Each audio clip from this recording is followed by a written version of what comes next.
mesdames et messieurs, soyez les bienvenus. Aujourd'hui, voici, je suis avec un entrepreneur et aujourd'hui nous allons débattre, continuer le débat que nous avons commencé sur le thème de l'entrepreneuriat et la connaissance de soi.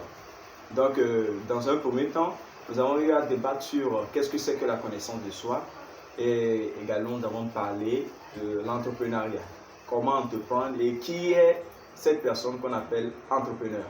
Donc, sans plus tarder, je vais laisser la parole à M. Romeo, Ditaba Romeo.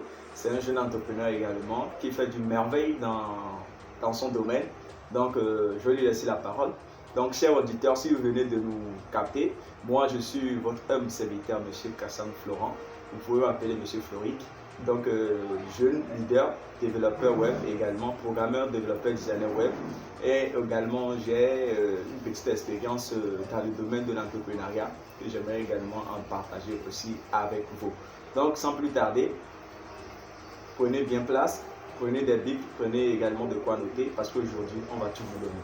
Merci. Je laisse la parole à M. Ditaba. Merci, M. Kassan. Comme on a l'habitude de le dire, la charité bien ordonnée commence par soi. Et je suis Romeo Ditaba.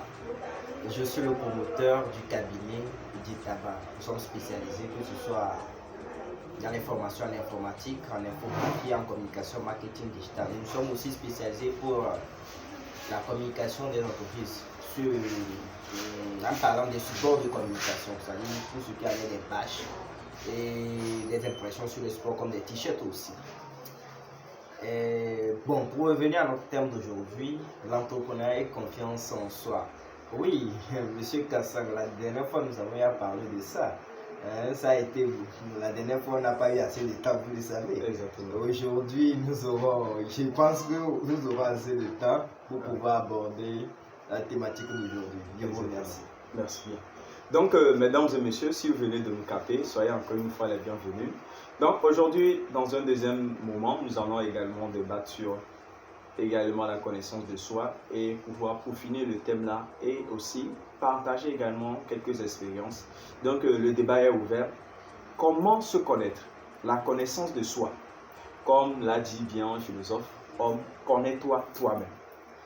Parce que beaucoup de personnes ne se connaissent pas, mais ils aiment plutôt s'attitroyer des histoires d'autres ethnies, des histoires d'autres personnes pour pouvoir se connaître eux-mêmes. Mais on ne peut pas se connaître en dehors de soi. Donc, encore une fois, soyez les bienvenus et le débat est ouvert. Je vais également remettre la parole à M. Romeo pour pouvoir relancer le débat afin que nous puissions également peaufiner le thème la connaissance de soi et l'entrepreneuriat. Merci bien. Merci, M. Kassan. Bon, avant de commencer notre thématique sur la confiance en soi, la connaissance de soi, ce que vous devez savoir pour bien se connaître, dans un premier temps, il faut se remettre en question. Exactement. Et lorsque vous vous remettez en question, vous allez prendre le temps d'étudier votre histoire. Puisque beaucoup de personnes, la plupart des problèmes qui nous arrivent, parce qu'on ne maîtrise pas notre histoire. Lorsqu'on nous a parlé de notre histoire, on nous a menti.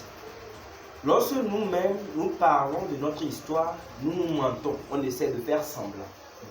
Vous savez, il ne faut pas faire semblant. Vous allez remarquer que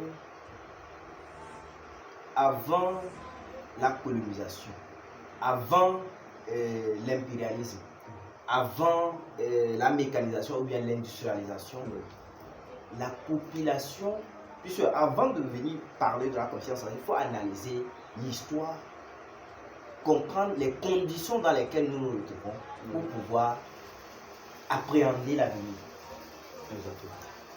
Et avant la colonisation, la population qui existait dans le monde, ou bien en Afrique, puisque moi je parle pour l'Afrique, puisque avant d'aller enseigner d'autres personnes, il faut d'abord nourrir ses enfants. Je ne sais pas si on se fait comprendre. Exactement. Vous allez remarquer qu'avant la colonisation, la population qui existait n'était pas assez conséquente comme aujourd'hui. Après les indépendances, qu'est-ce qui s'est passé?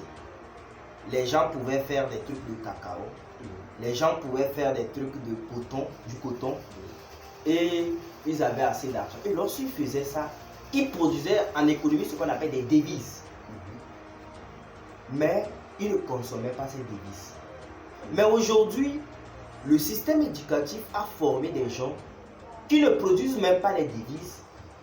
C'est-à-dire, ils ne produisent pas en termes de café, cacao, ou bien en termes de coton. Ils veulent rester dans les bureaux. Et du coup, c'est eux qui veulent payer les voitures, c'est eux qui veulent payer les motos. Je ne sais pas si vous voyez. Ça fait qu'il y aura ce qu'on appelle déséquilibre de la balance commerciale. Puisqu'il faut partir du principe selon lequel que lorsque vous ne maîtrisez pas ces trucs, vous allez avoir de grands problèmes. Maintenant, aujourd'hui, vous allez remarquer que la population s'augmente. Je ne sais pas si vous voyez. Les principes qu'on appliquait avant, donc si on avait 2 ou 3, 4 personnes, ce ne sont pas les mêmes principes qu'on va appliquer aujourd'hui. Mais là, pourquoi? Parce qu'on n'a pas pu, l'Africain n'a pas pu anticiper sur ça. On pense que les choses vont être simples comme c'était. Aujourd'hui, par exemple, vous êtes par exemple 2 personnes dans la maison, 3 personnes. Imaginez lorsque la famille grandit. Vous allez remarquer que les conditions, les contraintes, les réalités deviennent différentes. Exactement. Et vous allez voir qu'aujourd'hui, nous sommes dans un monde, je peux dire, globalisé. Je ne sais pas si vous voyez. Ce qui fait que vous allez remarquer, prenez un Africain. Qu'est-ce qu'il connaît de son histoire? On lui a dit que toute sa langue même est satanique. On te dit que, par exemple, si je prends certaines religions comme l'islam, on te dit que la langue de Dieu c'est arabe. Et on te dit que si tu parles autre langue, tu t'adresses à Dieu dans autre langue, ce que toi tu mens, ce que tu n'es pas Dieu, tu ne communiques pas avec, c'est par rapport à quoi? Ça fait que les gens te définissent le référentiel qu'ils veulent. Puisque la colonisation n'a pas été que économique ou bien chose ça, spirituellement ou bien mentalement, les gens n'en parlent pas. Or, il y a quelque chose. Vous savez, une vie sans spirituel, une vie sans développement personnel est une vie sans principe. Et une vie sans principe est un bateau sans gouvernail. Ce qui fait que quand on prend un Africain, il a honte de sa langue. Il a honte de ses origines. 2. Il a honte de ses parents. 3. Il a honte de tout ce qui lui appartient. Et il pense que, oui.